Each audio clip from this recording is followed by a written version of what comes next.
Hello, everyone, and welcome back to the Same Old Arsenal podcast. I hope you're all doing very, very well on this fine Thursday evening. Apologies that we're running ever so slightly behind. I was just saying to my good friend JJ beforehand that I've been running around like a madman dealing with broken picture frames and trying to rustle up some dinner before we go live. But we're here now, and once again, we're back with our preview show where we'll be looking ahead to Manchester United. But there's a lot to get through this evening. The Champions League draw, England call-ups. It's going to be a good show. And once again, I'm delighted to be joined by the man himself, JJ. How are you doing, my friend? I'm very well, thank you. How are you? Apart from obviously the manic rush for food and glass and everything else. Well, yeah, I mean, okay. So for those that don't know, I've recently moved out and I've just been going through that phase of, I've done the furniture, that's all done. And now I'm kind of in that nice finessing period where you're putting bits on the walls. And a couple of weeks ago, I saw this lovely print of Highbury. And I was like, right, I'll have that. And I've been waiting ages for it to come. Like, in this day and age, you order something, it's almost odd not to get it within 48 hours. And I'll tell you, I've been waiting over a week for this. Not a problem. I'm not demanding it anytime soon. But I was so excited when it arrived. I already had the A3 picture frame ready. I was like, right, today's the day. It arrives to my surprise because I didn't have any tracking, didn't know it was coming. And I put it in the frame. I put it on the wall. And in this place that I've moved into, they've got these little nice, well, I say they're nice. They've kind of done me a bit dirty here. These nails that they put into the wall that look fairly secure. So what I've done is I've affixed the picture to the wall and I've not got anywhere particularly in mind that I'm going to put this. I'm just placing it around, seeing what spot might look best. And I've got it on this one. Yeah, that's perfect. The perfect nail. It's on there, I'd say no more than 35 seconds before it comes crashing down. Glass everywhere. The print is fine, by the way.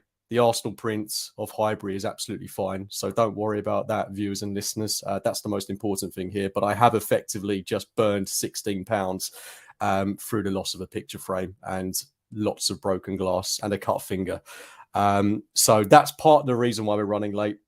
And also, I had to reheat a chickpea curry, so that's the second part of the reason. So I've really gone off tangent there, mate. But that's how I'm doing. But as I say, we've got a lot to crack through tonight. We've already done over 2.5 minutes of me rambling on about absolute nonsense. Obviously, we're going to be talking about the Manchester United game, but there's a couple of things that I think we should cover just before then. And it's something, first and foremost, that I am over the moon about. A lot of people were saying that it should have gone to Haaland. Come on, he already won the Player of the Year. Of course, it's Bukayo Saka winning Young Player of the Year, JJ. I mean, it's so easy to forget that he is 21 years old. If it wasn't for Haaland being an absolute monster, he was definitely in contention with winning Player of the Year. But, I mean, thoroughly deserved it. I can't think of any footballer that I could be any happier with. He's just someone that I've got such a strong connection with. I mean, what are your thoughts on it, mate? Yeah, I echo the same as you. I think what a great achievement for him being so young, and I think he's got more to come. Obviously, he's got 2 years until he doesn't qualify for Young Player of the Year anymore. But yeah, he definitely has got the potential to obviously win the Senior Player of the Year as well as a Young Player of the Year himself. He could potentially win both. He could potentially be a Ballon d'Or winner one day, James. There's no limits to me for where this kid can go. And I mean, he's already won Arsenal's Player of the Season. He's won England Player of the Year. He's won the PFA Young Player of the Year. He's won an FA Cup and 2 Community Shields. And he's contributed to 120 goals and assists in his career. And he's only 21 years of age. I mean, next month, I'll be 32. So it's 11 years removed from when I was 21. And I was nowhere near this level of doing what he's doing at 21. I was barely, able to stand upright after a few Bexes in pubs and clubs at 21. This guy is dominating English football and hopefully world football or European football per se with our reroute into the Champions League. And I think that's only going to put more eyes on him in terms of getting these accolades that are away from just being in England. I think once you get onto that European stage, because there's still a lot of arguments out there, James, about the Vinicius at Real Madrid still being better than him and your Salahs and everything being better than him. So I think he's still got a slight way to go in terms of getting past those two, but he's very near. He's knocking at the door at least. And he's knocking bloody loudly as well. He absolutely is. And I think with us returning back to the Champions League, I mean, it puts him on the world stage, doesn't it? So, you know, the world will get to see what this kid is capable of. And, you say he's 11 years younger than you. I mean, it's crazy to me because I still feel like I'm the same age as these guys. But to put it in perspective, I'm still. I don't now. No, it's hard though, isn't it? Because you just feel like, oh yeah, we're probably around the same age. But then you look at his date of birth, you're like, oh my god, he was born after 2000. Like that is Well, pretty sickening. I know. I wasn't one of them criticising his age when he was signed of Jorginho, but I just turning on Twitter and seeing everybody go, "He's 31. He's past it." I'm like, same age as me. What do you mean past it? Am I past it? Yeah, 31. it's mental when we look at a 29-year-old and we're like, nah, he's too old.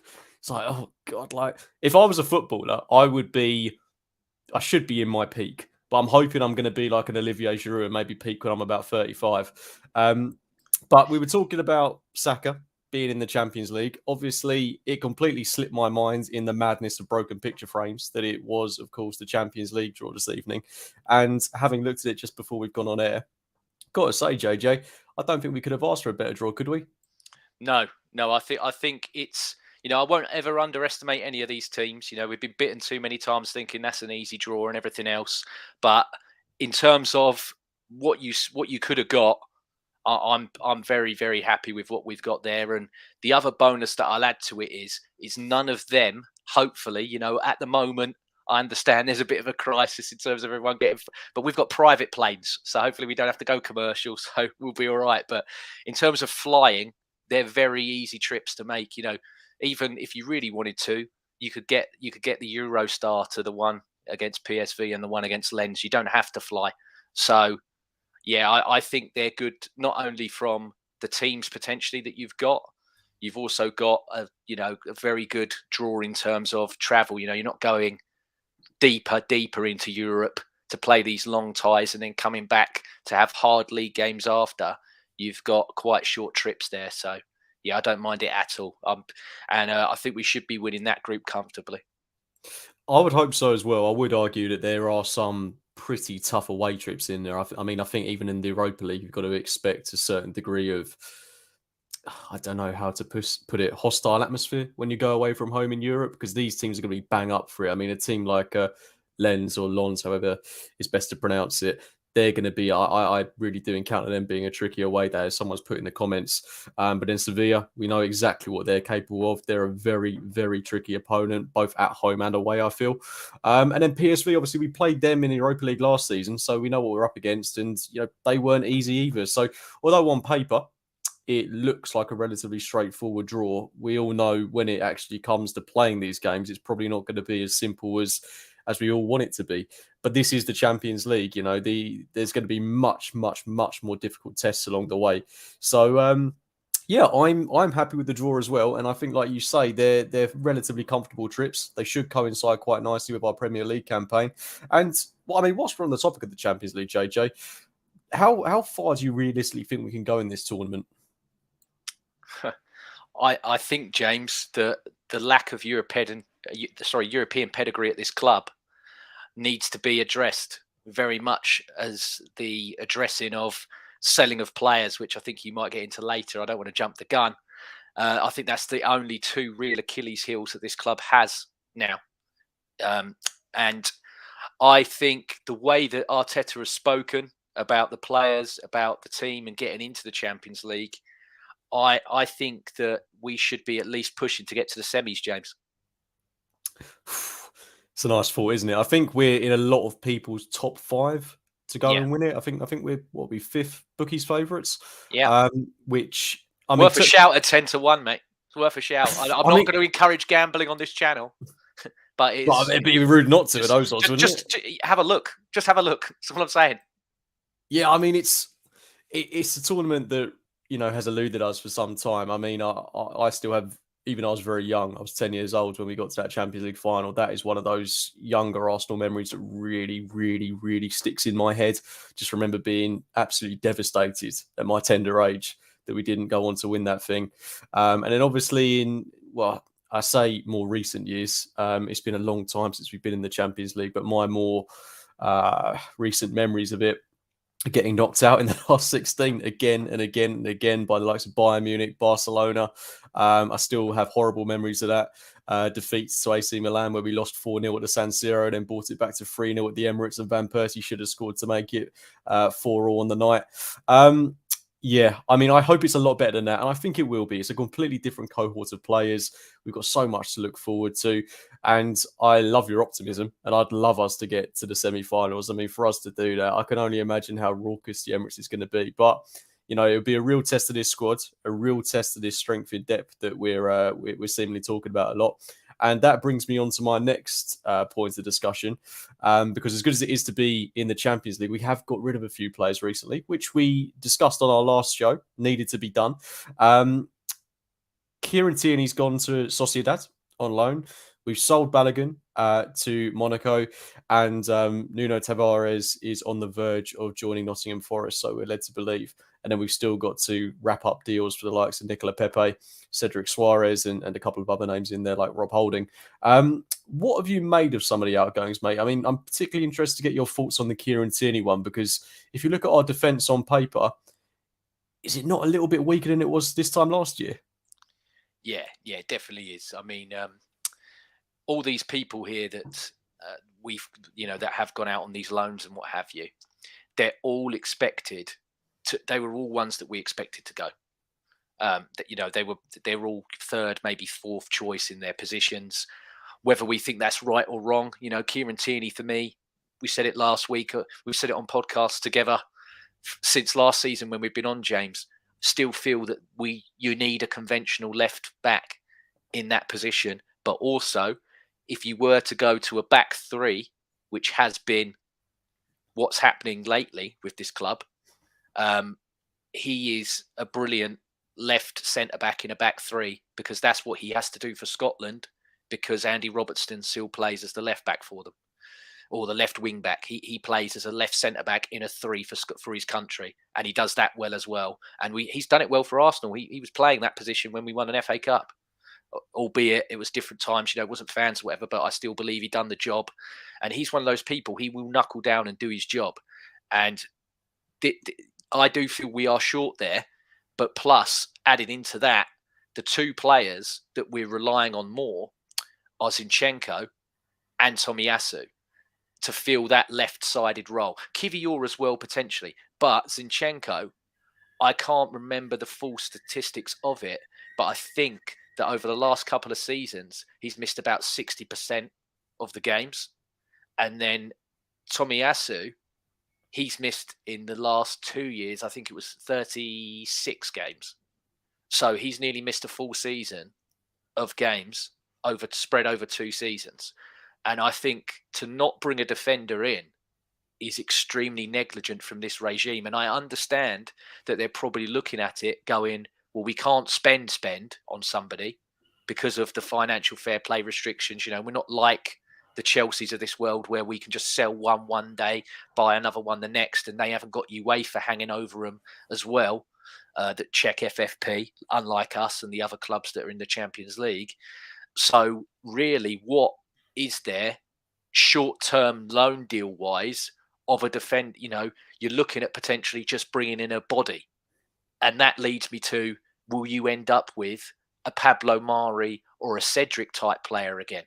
I know I've seen a lot of people say, James, what do you think of Kyle Walker-Peters as an option? I think Kyle Walker-Peters would be great, James, but will he come in on a short-term loan? I don't think he will. I think he'd want it, but I don't think Southampton would want it, and they'd probably want an option to buy as well. And I think Arsenal were probably looking at it going, well, we're not going to buy. We won't buy him permanently. We just want someone for now. I mean, you factor in Thomas Partey as well as being played as a right back. In January, Tomiyasu and him. Tomiyasu goes to the Asia Cup with Japan, and Thomas Partey's going to Ghana. So you lose theoretically, even though I don't want Thomas Partey being a right back. Currently, that's where Arteta's playing him. You're losing 2 right backs and then a potential spare left back in Tomiyasu. And I know in January, a new FFP window comes in, so we might buy somebody. But I just look at it and I think you needed someone now. And as much as I like Raul Walters, and I think there's a player in there, James, and I think he will get a chance, it's got to be like when Saka first come in against Frankfurt.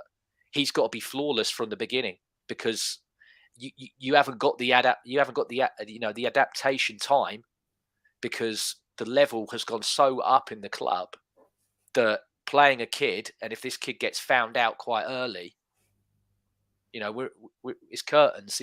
As much as the Timber deal was great and the first start of the window for me was fantastic, the way we've ended it, again, I just feel like we're weaker again.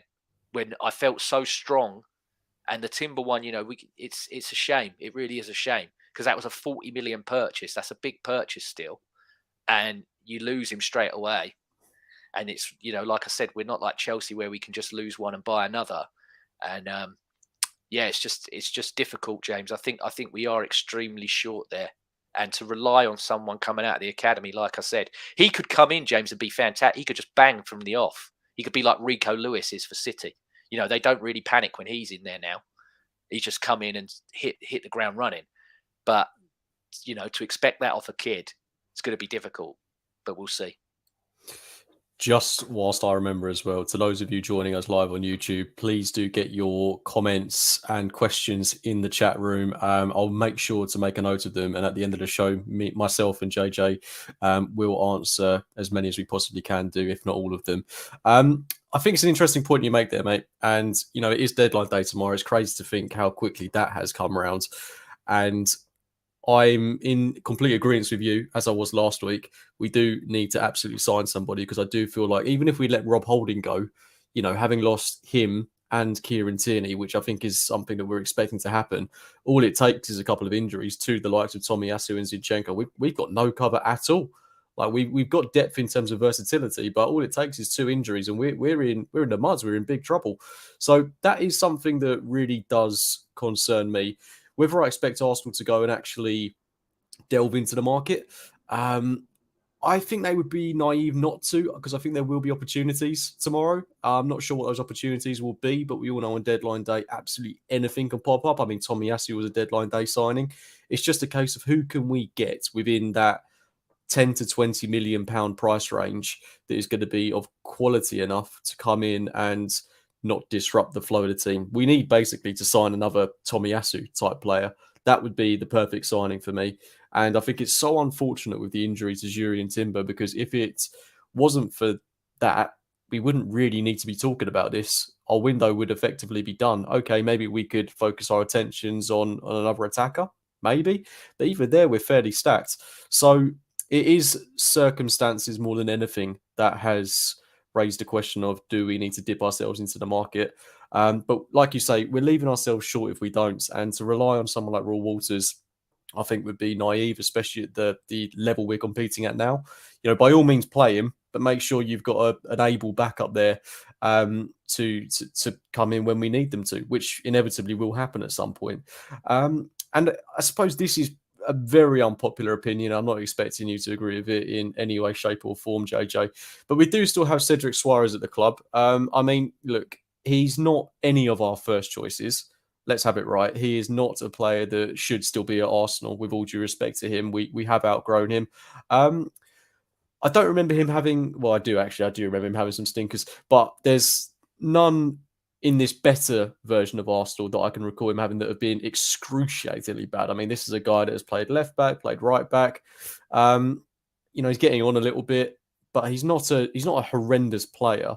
If worst came to worst and push came to shove, would you consider keeping Cedric amongst the team? No. He's part of that. He's part of that 7. They were part of the undesirable 7. If there was any chance that he would be reintegrated into the team, sorry if I butchered that, James, he wouldn't be training by himself. If we wanted to, if it got to a stage where it was like, okay, I'm looking at everything that's going on around me. I've got 2 players there potentially on the left-hand side that keep, they go down quite easily. I could lose them. He still doesn't want Cedric a part of it.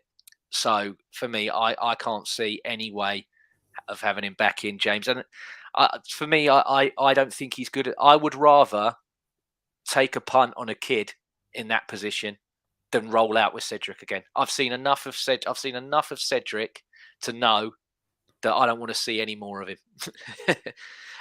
Although he has he's got one of the best looking wives at the club, so it's a shame that she'll be leaving the best looking wife club. But yeah, like we talked about earlier, the levels have changed, and yeah, he doesn't meet the level for me anymore.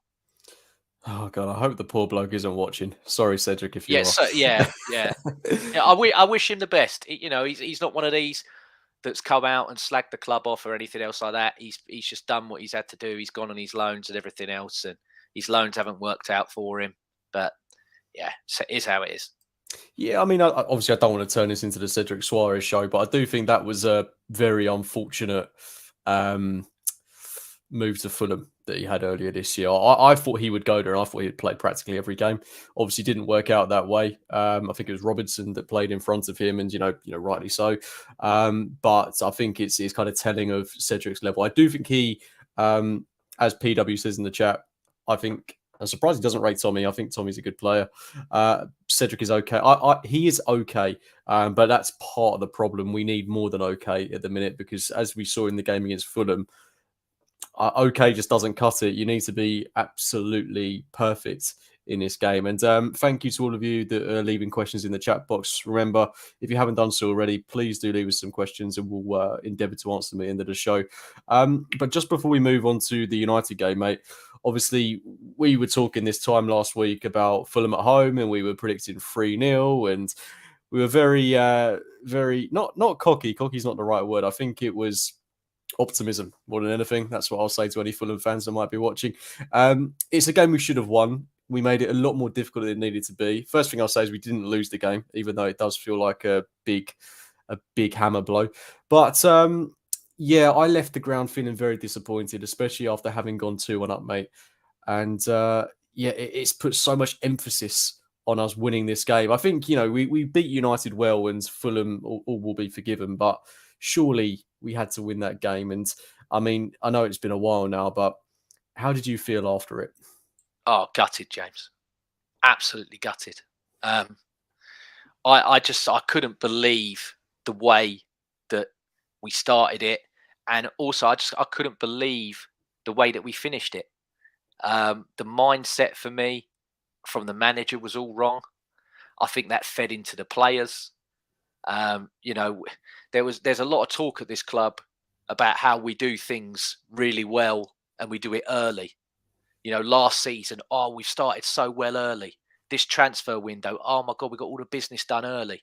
Well, we did Christmas 4 months before Christmas against Fulham, because we gave them presents straight away. Gave them the goal, said, there you go, have it.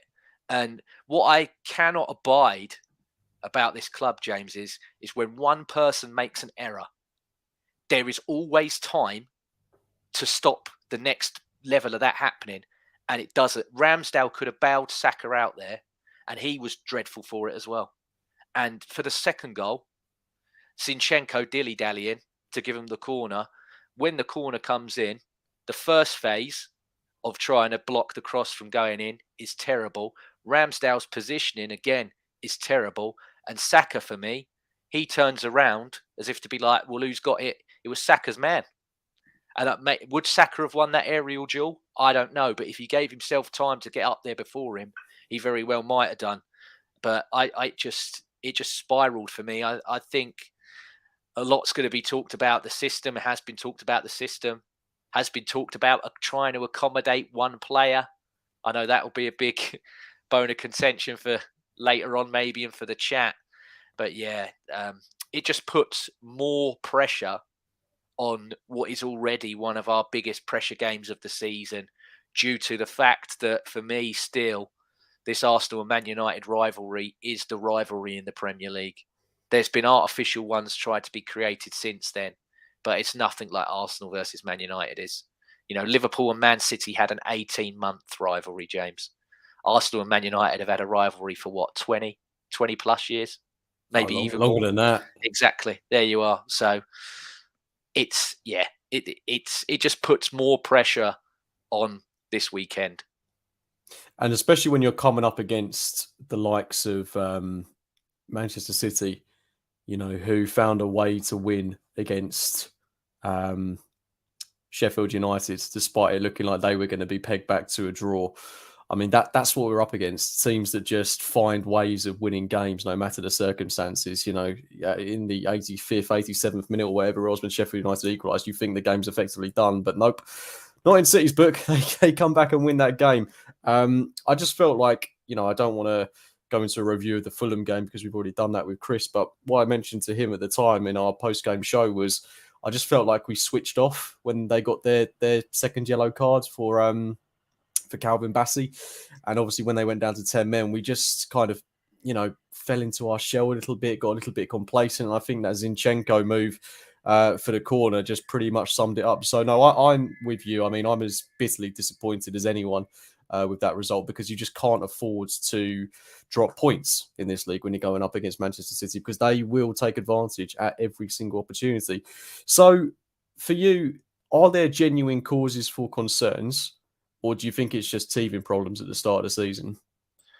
I think that there is a cause for concerns, James, because the system for me at the moment isn't working, because you're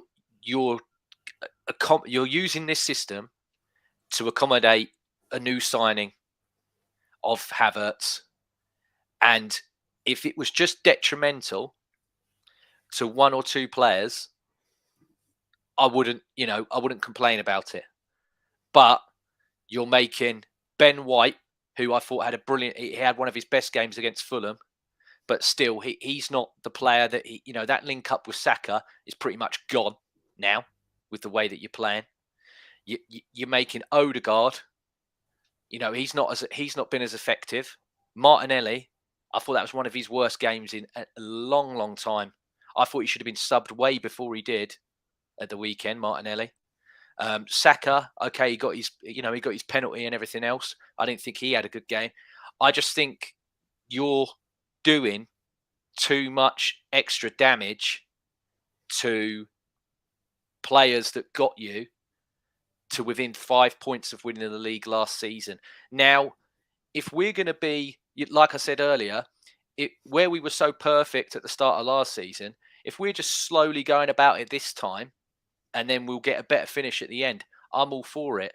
But I can't see this current system being sustainable, James, due to the fact that it's causing so many of these early problems. I mean, the first goal as well, Partey and Ben White are both trying to run into the same sort of space to go in front of Saka, for then Saka to go in behind, to drag those players out, and for Saka to go in behind and them to feed him. But you can't have both of them run in that space, because then you just leave Saliba by himself. You leave Saliba and Kivior all by themselves. And it was just like that early in a game as well. What was the mental thinking behind that for both of them to bomb on like that? You've got to at least say to one of them, hang on here. You've got to be a bit more defensively disciplined in the early stages of the game. I mean, hypothetically, you or me get picked for Arsenal to play at the weekend, James. They're going to say before the game to us two, first 10 or 15 minutes, do your 5 or 10 yard passes. Don't try and be a hero. These are experienced internationals. Okay, Ben White doesn't get picked. Thank God. I don't want him playing with these dipsticks and lunatic managers that England have got, mate. I'm glad he can be fresh for us. But you've got to be more disciplined there. I don't understand what the thinking was in that move, that was a wise thing to do that early in a game. And I think it's just a case of where it's too much tinkering, it's affecting what they've known. They've had a system ingrained in them for a year that, like I said, nearly got them within 5 points of winning a league. And now you've completely changed that system all to accommodate a new signing, and the new signing isn't working and your team isn't working. So he's got a big job to do. And I mean, James, I'm thinking this weekend he's probably going to start Havertz up front, because he's going to bring don't say that. He's going to bring Gabriel. Well, he's going to bring Gabriel and Zinchenko back, and then have Partey as a 6, Rice as an 8, and I think that's completely unfair to Eddie Nketiah, because I think Eddie Nketiah should. I know people have gone, well, Jesus is back. Well, sorry, the two best players for us in the league this season have been Thomas Partey and Eddie Nketiah. So Eddie Nketiah, for me, should be starting up front at the weekend against Man United, but he probably won't because he's got to play Havertz. Let's hold off on the team lineup stuff for just 1 minute, mate, because I'm conscious we've done half an hour and we've not actually spoken about who it is we're playing. What have you made of Manchester United this season? Because, you know, they scraped past Nottingham Forest. Credit to them. They came back from 2 goals down, but I mean, to do that at home to Forest, I mean, it's not the most convincing of victories, I'll put it that way, but they have got the victory, so can't knock them for that. We know that they're riddled with injuries. They lost away at Spurs. They just about got by against Wolves on the opening day, a game that they definitely shouldn't have gotten 3 points from. Given their injuries, given their inconsistencies, I have a slight inclination to feel confident. I don't know if that's wrong or right, but I just feel like, you know, this is a game that we've got to win. I do also have horrible memories of United come to the Emirates with the likes of a patched up defence featuring the likes of Paddy McNair and Chris Smalling and Johnny Evans, and I wouldn't be surprised if they rolled him out for this one. And they still got a win. So it's always an interesting one against United, but our home record in recent years has been fantastic against them. So I mean, surely, JJ, this is a game that we've got to be looking to win. But just before you go into that, I mean, what have you made in your view of United this season? I think they've been incredibly lucky, James. I think at the weekend, I don't think it was a penalty. I think Rashford made a meal of that, and I think they were lucky to get that. And then in terms of the game against the noisy neighbours, they were absolutely terrible. And I think if because you know they're going to do way more analysis than what me and you are doing right now, where they're going to have the big projector out, pausing the old laser pen. Look at this one here. Look at that one there. If we can't run through that midfield, like Barry's put here, they are dire off the ball in midfield. Exactly. If we can't run through that midfield with Partey, Rice, or Odegaard, then we should be ashamed of ourselves. Especially if you're bringing Zinchenko back as well to fill in that space to drag them out, we should be slapping them in that midfield at the weekend. Just because all Spurs did was run straight through them. They just played through the middle of them. And that's exactly what we should be doing. The blueprint's there to beat them. It's just whether we're going to do it or not. And again, I know you said hold fire on the lineup. It does. It all depends to me on the lineup. And I think on that note, it's probably right that we go into it. I mean, one player you've already spoken about that I wanted to talk about kind of in his own little segment anyway, because I'm over the moon for the kid. You know, calling him a kid, but I mean, he's 24 now. Eddie Nketiah getting his call up for England. I mean, he started the season like a house on fire. Okay, should have scored against Crystal Palace, but got his goal against Forest. Was brilliant when he came on in the Community Shield. Was very good against Palace, apart from not scoring. And then came off the bench in a game he should have started against Fulham, does what he's in there to do, score, and everything else about his game was absolutely fantastic. I mean, I was a bit surprised that he got the call up for England. I just thought he was going to be one of these players that is just kind of, you know, cast over. Despite being English, you know, he did have dual heritage. I think he could have qualified for Ghana, but he's held out for England. And yeah, I mean, this is such a big opportunity for him. I do hope he gets on the pitch at some point because I think he'll be absolutely relishing it. But given that we've had this news, I think it's more important than ever that he starts this game because he is going to be full of beans. And he will put in one hell of a performance, I feel. You know, I don't care that Jesus is back for the time being. You know, it's great. Well, I do care. Obviously, it's fantastic. But for this game, given how the season has started, given the confidence that's going to be oozing through him at the minute, Eddie Nketiah has to lead the line in this game. And if, like you say, Havertz is starting it, or if even if Nketiah isn't starting this game, I think I'm going to be disappointed because he's the one that deserves to. I think we all know he's the one that deserves to. The only one that would, you know, soften that blow is if Jesus started. But even then, Eddie is still the guy I want leading that line. I wish you hadn't put the thought of Havertz starting ahead of him into my head. Not that I'm going to go on a tirade about Kai Havertz, but I mean, I want this to be more positive in terms of Eddie Nketiah. First of all, mate, how happy are you for him to get his call up to England, and how vital is it that he starts the game on Sunday? For me, he's got to be up front for us. I pick on form and merit, and for me, like I said earlier, him and Thomas Partey for me have been our best two players in the league this season. Rice is in there as well. Don't worry. I know people will be like, what about Declan Rice? Yeah, definitely Rice is in there as well. Don't worry. But yeah, and Nketiah's got to be starting up front. I think he deserves a chance. Like you said, he's going to be full of beans. He's had an incredibly good week.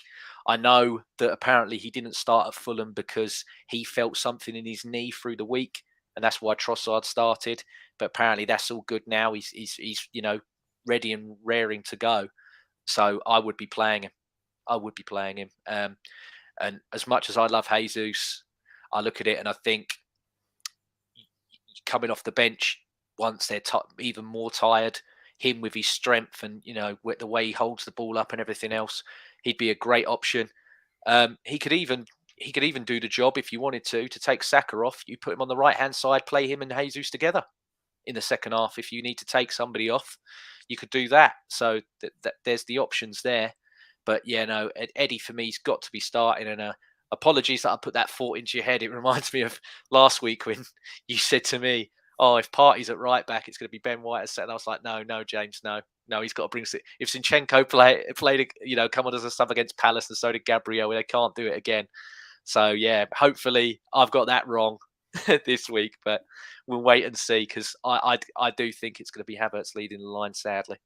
Well, there's absolutely no excuse to play our best back four in this game. If we see Partey at right back again, I'm going to be going into this game feeling a little bit deflated, in all honesty. I know you should support every single player that's out there on the pitch, but that system is for me, I'm at my wit's end with it.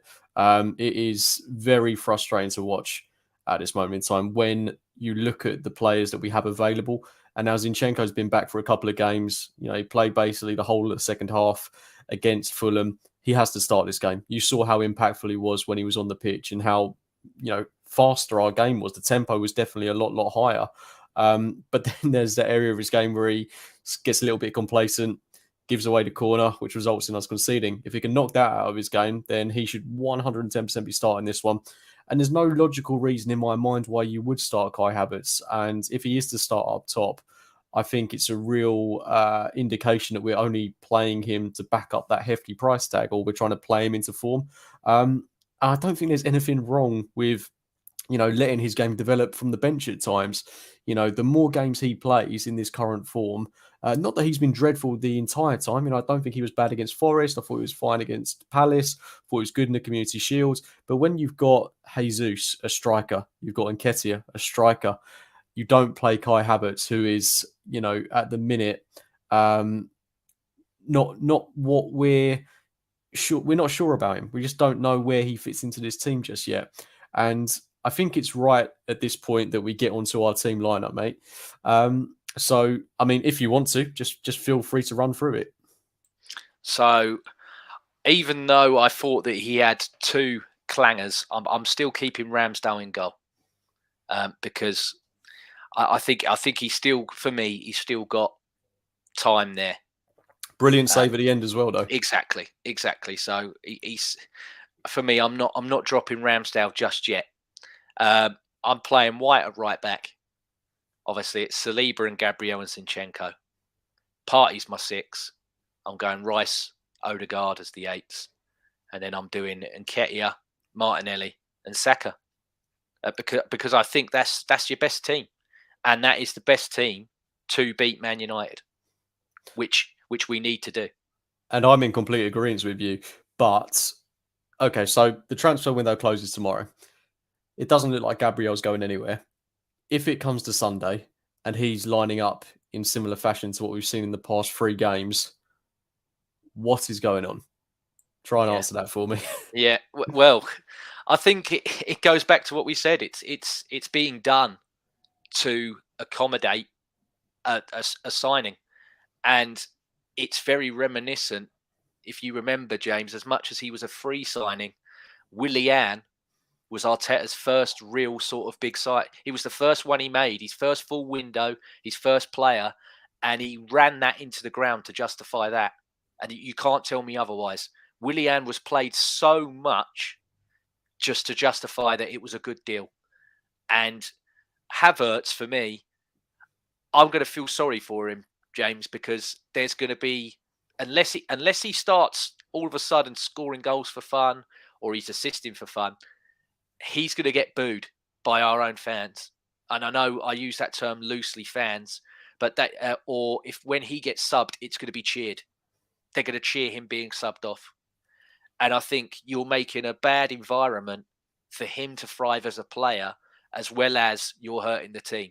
Because this is a guy that's already shot a confidence. You can see it. There was a point. Everyone shared the video on my Twitter timeline this week of Saliba he splits 4 players with that pass, and all Havertz has got to do is turn around because he's got just grass in front of him, and he could just turn and then either run himself and either have a shot or play somebody. But he plays it back.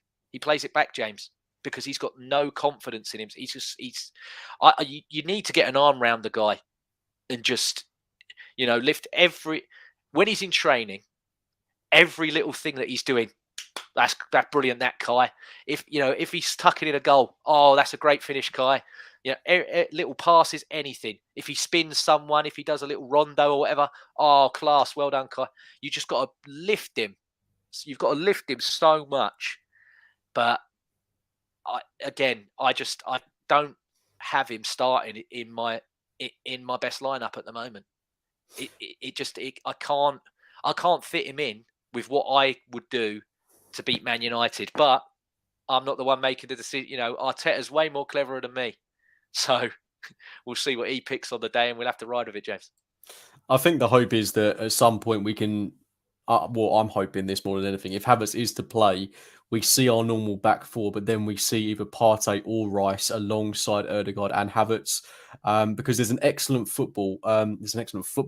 I mean, there is an excellent football out there, but there's an excellent video out there as well from Tifo Football, who I'd highly recommend anyone watching to go and subscribe to. And they've recently done a video hosted by the brilliant Sam Ty today, talking about what Kai Havertz actually does. And it's well worth a watch, because if you look at his game, there are actually aspects of it that are very good. And obviously, when we're talking about the good things Havertz does, we're always going back to that fantastic season he had with Leverkusen in 2018-19. Because let's be honest, at Chelsea, he never really got played in his best position. He was played, I think, 63% of the time as a striker, which isn't his best role. But when he was at Leverkusen, he was playing in very much the Mesut Ozil type of role, the traditional centre attacking midfielder. And he would make those Aaron Ramsey-esque runs late into the box. And that's how he was getting so many opportunities. He had a striker ahead of him, 2 wingers on the side, and then he had, someone like Lars Bender in midfield to mop up. And he didn't have to worry about any defensive work. His only defensive work was in that final third of the pitch. In this system at Arsenal, if he's going to be playing in that left 8 role, he's obviously going to have to do a bit of the defending that Granit Xhaka did last season. And Xhaka got 7 goals and 7 assists last season.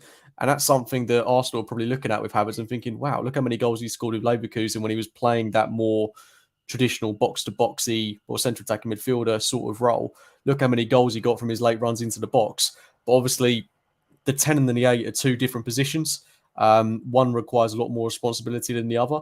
And I think maybe that's why we're leaning towards this system now, because Partey inverts alongside Rice, and then you've got your midfield 2, your Lars Bender, and Havertz can kind of do his thing.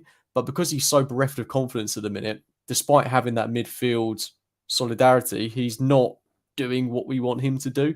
And it's interesting in that video as well, they pointed out just how much he is passing it back without even lifting his head up. He's literally receiving the ball and passing it to the closest available player. And I think that's one of the stark signs that a player is bereft of confidence, because you'll know, like when you're in school and you're not playing very well at football, first thing you want to do is get the ball out of your feet. You always want it to go to someone else. And I that's probably a bit of an exaggerated comparison for Kai Havertz. He's a professional footballer on a lot of money. He shouldn't really get into those scenarios, but these are human beings, and he does need something to lift his confidence. This game at home to Manchester United, I think it would be a mistake to play him. I think it would only harm his confidence. Or if he is to play, it needs to be in a more balanced system, because at the minute it's not working for him. I think it would be very ballsy if we were to line up with a midfield 3 of Rice, Havertz, Ødegaard. But if we were to do that, and we started with a team that was featuring our favoured front 3, Eddie, Saka, Martinelli, and then our favoured back 4. If we saw Havertz in that team, I'd be interested to see how it works out. But whilst we're playing this system that's up in the air, it's not working for him. It's not working for the team. Scrap it. Go back to basics. I mean, I talk about basics as if they are basic. Our basic is actually quite complex. So I want us to go back to what we did so well last season. Unfortunately for me, that involves no Kai Havertz starting. But who knows? You know, if we need him from the bench, and if we're winning the game, this could be the perfect opportunity for him to stamp his authority on the team, as it is for someone like Emil Smith Rowe. I really want him to get his Well, opportunity. James, this is the other point that I'll make. Emil Smith Rowe isn't getting minutes at the moment in that left eight. But when Granit Xhaka left, me and the majority of Arsenal fans I know were like, okay, thank you, Granit Xhaka. I appreciate you everything, especially last season. But now they were like, brilliant. Emil Smith Rowe in that left eight, like you said earlier, Aaron Ramsey 2.0 arriving late in the box, finishing, tucking stuff off, or smashing ones from range and everything else like that. Like Aaron Ramsey in the old days, you thought, there he is. He's playing every week in that position. We go and buy Havertz, and the manager is saying to us, give Havertz time, he's got a bed in. But he's also said the same about Emil Smith Rowe. Give him time, he's got a bed in. But yet, Havertz is starting, and again, it's a very small sample size. I know it's very early in the season, but he's starting every game. And he had to take him off at the weekend. It wasn't a case of he wanted to take him off. He had to take him off at the weekend because it just was not, again, like I said, it was getting detrimental to the player. It wasn't fair on Havertz to keep running him out. You just get him out the firing line. Just get him off because it just wasn't fair on him. And I think this is what, and again, I don't want to dig at Arteta because I appreciate everything he's done. And I love Arteta and I love the club and everything else. But there are times where he's very stubborn on certain players and he does not like to budge depending on what the game state is telling him. And I'm not accepting that it's his first job and it's inexperience anymore, James. I think after 4 seasons, that doesn't rub for me anymore. I think that rings very hollow. To take off Odegaard and bring on Jorginho to shore it up when they were down to 10 men and it was only 2-1. Why didn't we should have pushed on and killed the game? After their goal, to bring Jesus on in the 90, okay, there was a bit of time in extra. That weren't long enough for him to really have any influence. It's stuff like that that's still just these little tiny things that irk me. Well, I think he's got a bit of that Arsene Wenger stubbornness, hasn't he? Of course. Yeah, it is frustrating. The worry for me is obviously he can persist with these things, and the longer they don't work, and the more points we drop, and we just because we were in touching distance of it last season, and if we don't push on, I think the expectation will be, well, I think we'll be very disappointed if we don't kind of emulate what we did last season. I, for one, certainly will be. But before you know it, you have a couple more results like the one against Fulham, and it could be November, and you're 10 points off the pace. So that's my worry because you don't make up 10 points on City. I'd be amazed if we did. So we've got to stay within touching distance whilst formulating a plan of how this system can work. And at the same time, trying to pick up results. Like, it is a edgy situation we find ourselves in, and then you throw into the mixed Champions League, League Cup. It's going to be an interesting few months, but if we can revert back to that system we saw last season, I think we'd be crazy to steer too far from it. I think we'll be there or thereabouts for sure, but it's too early to be talking about a title. Way too early. But one thing we will do for the final 10-15 minutes of the show is answer your questions. So thank you to everyone in the chat room that has left questions. We've got quite a few of them this evening. So lot to get through, JJ. Lot to get through as we like it. First up from Lynn Simpson, who's left a few. Thank you very much for your question, Lynn. Hope you're keeping well. Would you agree with me that Mikel Arteta has seemed to go back and not forward? And it seems a shame with what lies ahead of us this season. That is a very bold claim from Lynn there. What do you think of it, mate? I think she's right. Yeah. I think that, again, it's a very, very small sample size, but I think that we haven't kicked on in the way that we, I'm looking at the performances, James, and not just the results. I think Palace, okay, got away with one there, got the penalty. I think Nottingham Forest, I never at any point thought we were going to lose that game, but we made it a lot harder than it needed to be towards the end. And then at the weekend, for me, like I said a minute ago, that should have been out of sight, out of mind. To make those substitutions, we should have killed that game off when we had the chance. They were down to 10 men. They looked shaky, and we just allowed them back into it. Interesting take. Next one from Canterbury Gooner. As a big club, how can we get better at selling? Do we get bullied into reducing the price? That's a really interesting one, and I think that's been on the top of everyone's lips in recent days, really, in recent weeks, because of the sale of Balogun. I believe we've got about 40 odd million euros and a 17.5% sell-on clause. So it's not the worst deal in the world, but I can understand with some of the fees that are being thrown around for the likes of Cole Palmer, who's barely kicked a ball for City. And obviously, you've got Højlund that signed for Manchester United for ridiculous money. You're looking at Balogun and you're like, well, he scored a shed load of goals in Liga. He's very, very young. He's got, his whole career ahead of him. Surely we've got to be looking at 50 million euros plus. Hopefully the deal will turn into that sort of figure with the sell-on clause if he does go for big money in the future. But it's an interesting point, isn't it, mate? Because there's a lot of players that we've got rid of that, we weren't able to sell. I think it's crazy that there were no buyers for Kieran Tierney, and I'm amazed he's gone to Real Sociedad, Champions League club, but I'd have thought there would have been a Premier League suitor for him. I'm really surprised at that one. Obviously, clubs aren't coming in for players like Holding until the very last minute. The same for Cedric, the same for Pepe. Lokonga is still at the club. Tavares. I'm not sure it's a case of us getting bullied. I just think it's a question of our fringe players aren't in demand as we necessarily think they are. Yeah, there's that. And then also, we don't play the agent game, James. So we don't get involved with these intermediaries and these agents that go to their other clubs that they do shoddy stuff with and sell them. We're not like Chelsea where we've got deals with Saudi where we can give players away, or, like Liverpool did with Saudi and everything else. We don't get in, for whatever reason, we don't play that game or get involved in that game. Now, that could be to our benefit. That could be detrimental.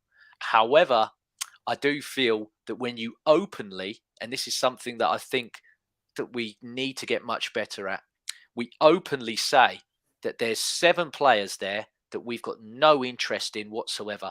They're not going to play for the first team. They're not a part of the first team. They're on their own. They're training on their own.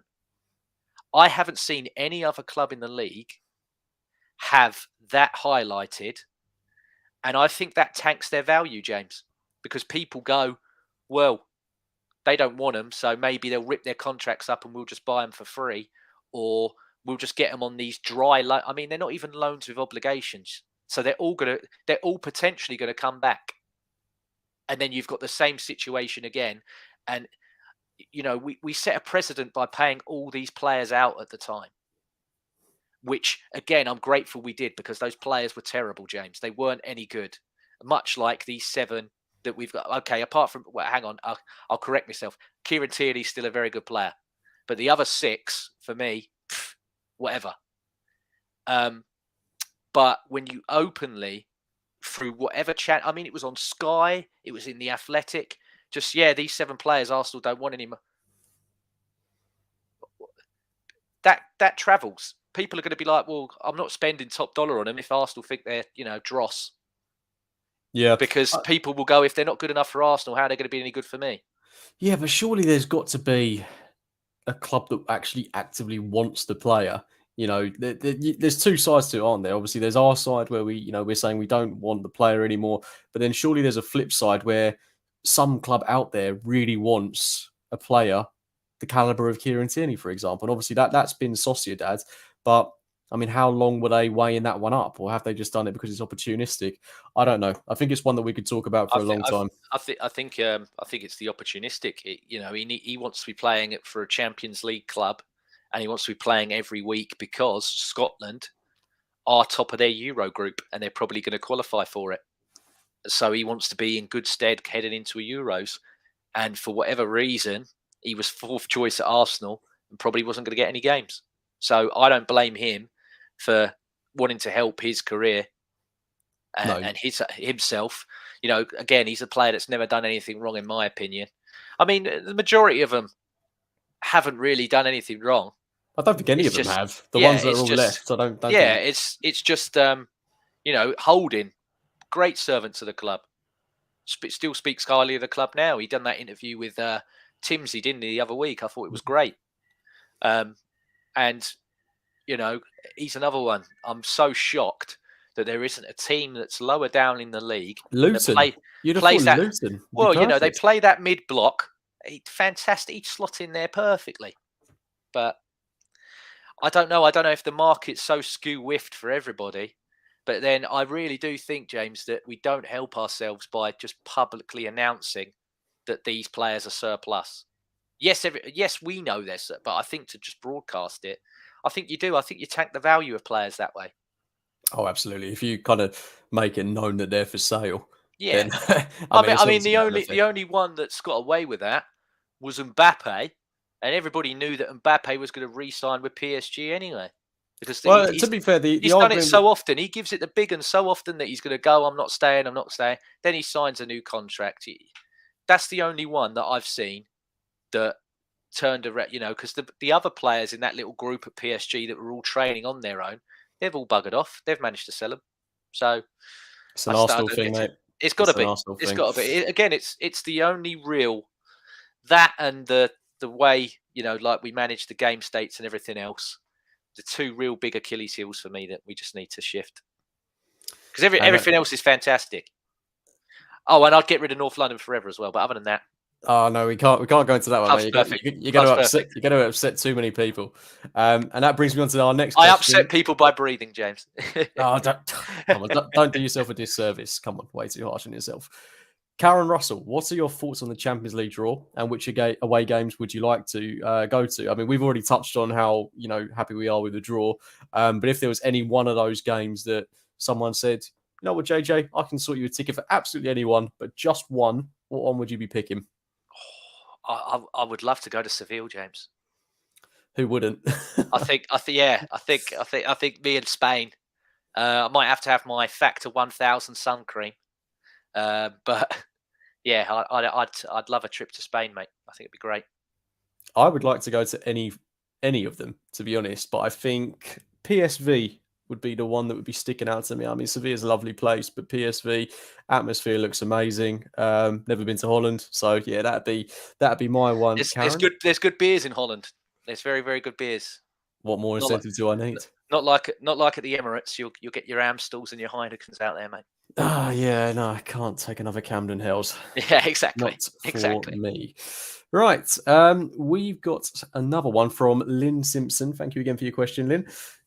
Do you feel that playing Partey out of position doesn't help Saka and Ødegaard to be the players they were last season? I'll answer that very quickly. Yes, because we've completely disconnected that right-hand side, that link between White and Saka. That trio of White, Saka, Ødegaard that was so fruitful last season has completely dissipated. It's not been there. I think it's affecting all of them. But hopefully, as we've already spoken about, we see that come to an end this season. Thank you very much for your question, Lynn. And from our lovely host, PG, again, this is the topic on everyone's lips, mate. How are you both going to feel if Partey is at right back on Sunday, against United? For me, I will feel physically sick. I don't know about you. Yeah, well summed up. I can't say the word that I will feel. Yeah, it's not going to be good. I think for me, it will just fry my brain because at that point, I will not understand why he's doing it. I kind of got it, with Zinchenko being out, but Zinchenko's fully fit now. White has been fantastic as a right back for us. We've got two of the best centre halves in the league in Saliba and Gabriel. Zinchenko had so much to our play.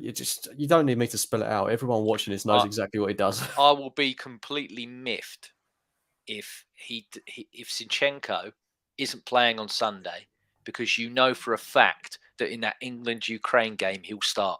Oh, without doubt. So I'll be like, how's he fit enough to start for Ukraine against England, but he's not fit enough to start for Arsenal against Man United? Well, he's been fit for us for weeks. Exactly. He's played 2 games, albeit they haven't been the full 90 minutes, but he has played 2 games of high intensity. He's fit enough to start. No excuses, no ifs, no buts. And another question from Karen Russell. Do you think if Gabriel was in the defence against Fulham, do you think that equaliser would have gone in? I don't know. It depends. Depends, because I don't know who would pick up which man if Gabriel was in there. I think he would add that bit of aerial presence that we really did seem to lack on it. He might have been a bit more vocal in terms of telling them to win that first header that obviously Zinchenko misses. But yeah. Well, no point hypothesizing. What's happened has happened. Let's leave the Fulham game in the past. From Yamara G, with all the tinkering around the lineup, how likely is it we go back to normal when it just flows? Are we in a good enough rhythm for that system to just fall into place? Very good point, because you would hope that with all the, cogs falling into their right slots, it would just work like clockwork as it did last season. Doesn't necessarily mean it's going to, even if we do revert back to that system. It all depends on the personnel who are starting. But you would assume if it's something similar to what we saw last season, we should be, flowing in the way that we want to be. But yeah, like I say, it's an interesting point, mate. Do you think it'll all fall into place? If they can't get themselves G'd up for Man United on Sunday at the Emirates under the lights, what are they there for, mate? Very, very well said. What are they there for? You know what I mean? I think the conditions are there perfectly for it to fall straight into place. And let's hope it does. Yeah. I don't think you need to say any more on that one. Nope. Sorry if that's a bit vague. No. I mean, I'm with you. I think you play their players in their correct positions. You restore those partnerships. There's no reason for it not to work. And I think if there's any evidence that it will work, it is that second half against Fulham when Zinchenko came on and everyone kind of went back to type. Okay, we conceded, it was poor, but the football was so much better compared to the first half. So I'm confident that if we see the right team, then normality will be restored, and hopefully we can get a convincing result against United. Just two more questions, mate. Barry Byrne, hope you're doing well, Barry. Why isn't he starting Emil Smith-Rowe? Yeah, I've got no idea. Yeah, unfortunately, we don't have access. One day, me and you will have access to the presser, James, and we'll ask him that question. But until then, I haven't got a clue. I thought, like I said, after this summer, the conditions were perfect for him to be that player. But clearly, there's something I'm not seeing in training, or there could be something with his attitude that's been mentioned previously. And yeah, it just doesn't fancy him as that player. I think the Brentford game we will rotate, and I think he'll definitely, if he's not starting that one, I would really be looking at it going, well, hang on here, there's got to be something a bit more. Yeah, I mean, he has to start that game, doesn't he? I mean, he's getting on the bench. That's the one saving grace, but he's not getting minutes. I think my only defence of him not playing is that I believe Arteta wants to bring him on in a game state where the game is effectively won. So if we can bring him on, at 3-0 up, then he will get minutes. Reality is that hasn't happened so far this season. I think Arteta doesn't quite know what version of Smith-Rowe he's going to get. Is he going to get a player that will change the game? Or is he going to get the guy that came on, against Bournemouth, for example, last season, where he wasn't as prolific as I think we want him to be? So I think he's kind of torn in terms of his thinking, in terms of what player is he going to get out of there. So that would be my only slight reservation as to why he's not seen any minutes yet. But I agree. He has to start that League Cup game and hopefully get minutes in the Champions League. And hopefully, if we're 3-0 up and cruising against United, get us on the weekend. And final question from PW, again relating to Emil Smith-Rowe. And it's a very fair question. Why did Arteta buy Havertz when we have Emil Smith-Rowe and Vieira, who both occupy a very similar position? Yeah, again, he's clearly seen something in Havertz that at the moment I'm not seeing. So that makes him think that he's potentially better than both these players are, or could even develop to be. So that's why. Well, it's interesting, isn't it? Because I mean, I think we all think of Havertz as being quite an old bloke, but he's not. He's kind of in the same age bracket as these three, as those two. Sorry. So, I mean, it'll be interesting to see how it develops, because I don't think we've got room to accommodate all three of them. Not when you consider we've got Martin Odegaard as well. I mean, you've got 4 players there who are all going to be wanting to start games. It's going to be interesting. really interesting. But that's I look at Vieira and I think that maybe now, instead of being more of a 10 option or an 8 option, he might be another player that plays on that right hand side. If you remember in pre-season, he was coming on playing wide right quite a bit. So I think maybe he could be another rotational option with Saka if we choose to rotate him. But we seem to just want to play Saka every minute, every second of yeah, I every think hour of if every day. Vieira has no defending to do, he's actually a very good player. I mean, Same. that's what was so good about him in the Fulham games, because we were Yeah. just pressing and pressing and pressing. He had the ball all the time. He was doing what he wanted to do with it. It's when he plays in that left 8 role, I think, because he started a couple of games in that position last season, really did not convince in that role. But if you remember, one of his best games came away from home at Brentford when he deputised for Martin Ødegaard in a role that doesn't require as much defensive responsibility, that bit further up the pitch. If he's in those sort of roles, I think he's a very, very useful asset to this team. Same. But that cameo he had against Fulham, fantastic. I don't think he's going to be a player that will be starting anytime soon, but if he can carry on like that, I'm sure he'll get starts in the Champions League. No doubt he'll start the League Cup. I'm really, really happy for him. And yeah, it's going to be interesting to see how those 3 vie out, because it's going to be tight for places. But on that note, mate, we've just done over an hour. Fantastic stuff. Pleasure as always chatting with you. Just before you shoot off, what's your prediction for the game on Sunday? I'm going to say that Arsenal win 2-1. Nervy, but we'll get it done like last season. I know last season was 3-2, but yeah, it was a bit nervy, but we got it done. But yeah, 2-1. I would love for us to get a clean sheet in this game. Same. Massively. We're conceding far too many goals in the Emirates, but it's not going to happen, is it? I just don't see it. I think I'll go 3-1. I think there's goals in this game. I think my prediction will change based on the lineup. So, if we did these shows with 10 minutes to go, I think we'd be in a much better position to give our predictions. But on that note, mate, I'll leave it there. Thank you ever so much to everyone in the chat room for joining us. Just before you shoot off, JJ, where can people find you? Yeah, it's just like it is there. It's at LL Cool James 91, and then all the links are in there. And I'm actually doing a stream on my channel in about 25 minutes. Same sort of thing. So if you want to hear it twice, you're more than welcome to. Lovely. Please do go and subscribe to James's channel. Check him out on Twitter. No, that's all right. You're very welcome. Your stuff's very good. And I think from the both of us, that's it from the Same Old Arsenal podcast for this evening. Myself, Amanda, and I believe Chris will be back on Monday night to look back at what will hopefully be a thumping win against United. But until then, from myself and JJ, take care of yourself, keep well, and come on, you Arsenal. See you later, guys. Bye-bye.